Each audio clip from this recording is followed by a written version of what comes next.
구독과 좋아요, 알림 설정 잊지 마세요. 안녕하세요. 경제 유캐스트 윤 기자입니다. 예, 안녕하세요. 파키하는 김 기자입니다. 네, 지난 시간에는 환율이 왜 오르고 내리는지에 대해서 알아봤어요. 예, 그래서 오늘은 이렇게 오르고 내리는 환율이 기업에 어떤 영향을 미치는지를 알아보도록 하겠습니다. 김 기자님, 환율이 상승을 하면 수출 기업에 좋을까요? 안 좋을까요? 환율이 상승한다는 얘기는 원화 가치가 하락한다는 얘기 되는 거잖아요. 네, 맞습니다. 그렇죠. 그렇게 되면은 수출한 기업 입장에서 봤을 때는 좋은 거죠. 네, 잘 아시네요. 예. 네, 환율이 상승하면 우리나라 수출 기업은 가격 경쟁력이 높아져서 수출에 유리합니다. 이게 말이 좀 어렵죠? 조금 더 풀어서 설명을 드릴게요. 환율 상승은 아까 이제 김 기자님이 말씀하신 것처럼 달러 강세, 원화 약세를 의미를 합니다. 예를 들어서 한 달 전에 1달러에 1,000원이었다가 환율이 상승을 해서 지금은 1달러에 1,200원이 되었다고 가정을 해볼게요. 미국에 옷을 파는 우리나라 수출 기업이 있다고 이제 예를 들어보면 이 수출 기업은 티셔츠 한 장당 10달러에 미국에서 판매를 하고 있었습니다. 한 달 전에는 1달러당 1,000원일 때 이때는 이제 수출 기업은 티셔츠 한 장을 팔면은 10,000원을 벌어들일 수 있었어요. 근데 1달러에 이제 1,200원으로 이렇게 환율이 상승이 되면은 똑같은 티셔츠를 판매를 했는데도 이 기업은 12,000원을 벌어들일 수 있는 거죠. 환율이 상승을 하면 우리나라 수출 기업에 이렇게 유리하게 되는 겁니다. 또 다른 국가의 화폐에 비해서 우리나라의 화폐의 가치가 낮아지게 되면은 가격 경쟁력이 생기는 거예요. 일본 엔화를 예를 들어 볼게요. 10달러당 10엔이었다가 이제 엔화 강세를 보이면은 이게 10달러당 8엔이 될 거예요. 그럼 일본 입장에서는 티셔츠를 똑같이 이제 10달러에 팔았는데 엔화 강세가 되면은 실제로 벌어들이는 돈은 10엔에서 8엔으로 이렇게 줄어들게 되죠. 그러면 일본 수출 기업은 이제 이 비용을 감당하기 위해서 가격을 올릴 수밖에 없어요. 그러면 이제 이 미국에서 파는 티셔츠는 10달러에서 12달러를 판매를 하게 되고요. 이렇게 엔화 강세가 나타나게 되면은 수출품에 대한 이제 수익률이 낮아지게 되는 거고 가격을 올리게 됩니다. 그래서 상대적으로 화폐 가치가 낮은 국가의 수출품의 가격 경쟁력이 높아지게 되고 이렇게 유리하게 된다고 말을 하는 거예요. 1980년대 후반에 일본 엔화가 강세였잖아요. 이때 우리나라 수출 기업들이 유리했던 것도 이러한 이유에서죠. 화폐의 강세와 약세는 비단 우리나라 수출 기업에만 해당되는 것이 아니라 미국 기업도 마찬가지고 다른 나라의 기업도 마찬가지고 이제 다 마찬가지입니다. 그래서 미국이 매년 4월과 10월에 환율 조작국을 발표를 하는데요. 이때 자국 통화 가치를 인위적으로 높이는 국가를 이제 대상으로 환율 조작국을 얘기를 하는 게 아니라 대부분 인위적으로 떨어뜨리는 국가를 대상으로 하고 있어요. 여기에 이제 대표적으로 항상 언급이 되는 국가가 어디죠? 중국이죠, 중국. 맞습니다. 예. 항상 이제 중국이 언급이 되고 우리나라도 이제 언급이 되고 있기는 해요. 중국이 자국 수출 경쟁력을 높이기 위해서 위안화 가치를 인위적으로 떨어뜨린다고 이렇게 미국은 의심을 하고 있는 거죠. 정확한 내용은, 정확한 팩트는 중국만이 알고 있겠죠.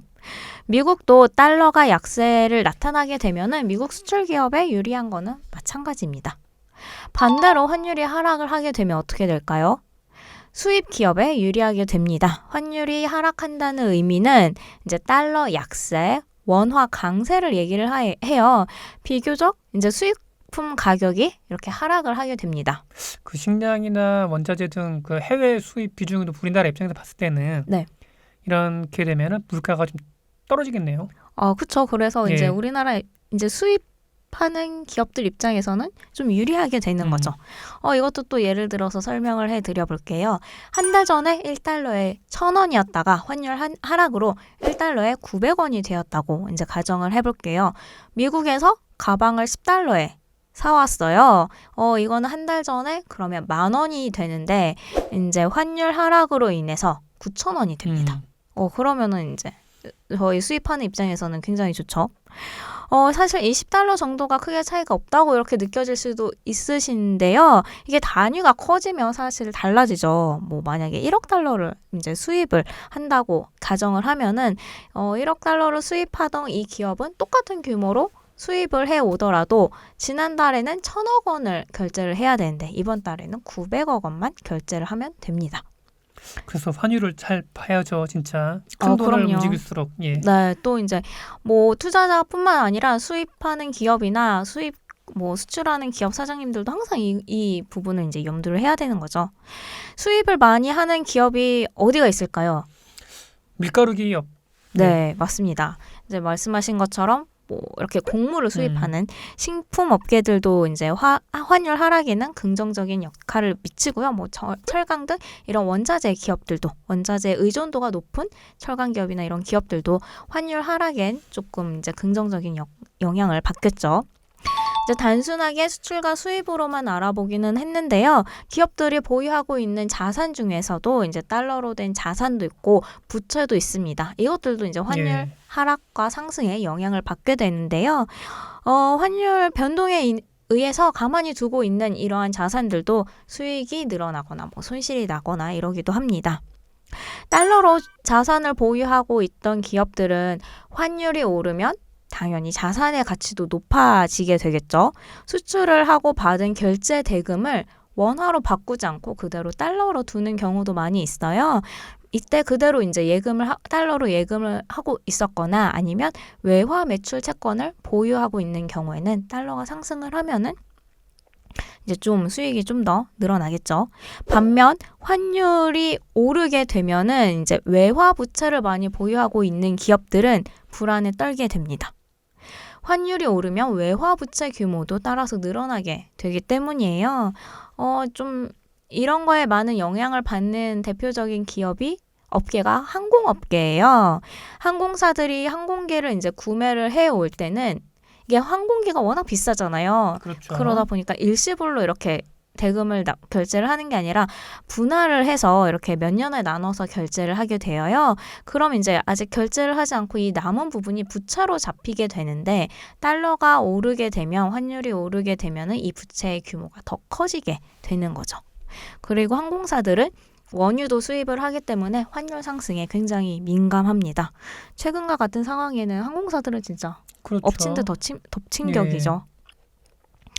환율에 따른 수출과 수입의 영향을 알아봤고, 그런데 사실 요즘과 같이 이제 무역이 복잡하게 움직이는 시대에는 이러한 이론이 반드시 맞아 떨어지는 거는 또 아니에요.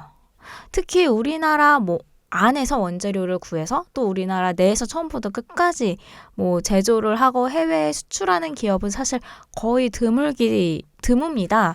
대부분이 원자재나 부품을 해외에서 수입을 해와서 우리나라에서 만들어서 수출을 하는 경우나 이러한 경우도 이제 많이 있죠. 대표적인 곳이 반도체나 디스플레이 업계가 그렇잖아요. 이러한 기업의 경우에는 환율이 상승하거나 하락하거나 둘 다 긍정적, 부정적 영향을 다 미치게 되어요. 이럴 때는 수입 의존도가 더 높은지 아니면 수출 의존도가 더 높은지를 이렇게 확인을 해보시면 더 좋습니다. 대표적인 업종이 아무래도 정유업계겠죠. 그렇죠. 원재료인 원유를 해외에서 수입을 해와서 이거를 이제 가공을 해서 정유를 만들어가지고 이거를 수출을 하게 되어요. 우리나라 근데 정유업계는 원유 수입이 제품 수출보다 더 많은 편입니다. 그렇기 때문에 환율 상승에 더 부정적인 영향을 받는다고 합니다. 사실 이러한 환율보다 기업 수입에 더 영향을 미치는 게 어떠한 요인일까요? 전 세계 경기가 좋아야지 또 우리나라 물건도 많이 사주고 그러지 않겠어요? 네, 맞습니다. 이런 환율 상승 하락보다 더 크게 영향을 미치는 건 정말 그 전 세계 경기 상황이라고 보시면 돼요. 최근과 같은 경우에는 이제 코로나19와 함께 원유 하락으로 인해서 경제가 침체에 빠지지 않을까 이런 우려가 굉장히 높아지고 있잖아요. 이러한 상황에서 또 안전자산 선호로 강달러 현상이 나타나고 있고 원화가 약세예요. 하지만 국내 수출 기업들은 이 강달러인 상황에서도 웃을 수 없습니다. 왜냐하면 전 세계 경기가 이제 침체로 들어가고 들어가게 되면은 사실 모두가 소비와 투자를 줄이게 되잖아요. 아무리 가격 경쟁력이 높아진들, 아무리 티셔츠가 뭐 1,000원에서 900원으로 낮아진다고 한들 모두들 지갑을 닫게 되면 아무런 소용이 없는 것입니다. 그래서 이렇게 이제 환율보다도 더 먼저 확인을 해야 할 부분은 이제 경기 상황인 거겠죠. 오늘 내용은 여기까지고요. 다음은 조금 더 시야를 넓혀서 환율이 국가 경제에 미치는 영향에 대해서 알아보겠습니다. 오늘 내용도 유익했다면 구독과 좋아요, 알림 설정 잊지 마시고요. 공유도 부탁드릴게요. 네. 오늘도 봐주시고 시청해주시고 들어주셔서 감사합니다. 감사합니다. 네. 경제 이슈와 상식이 궁금하시다면 경제 유캐스트 오디오로 듣는 키워드 경제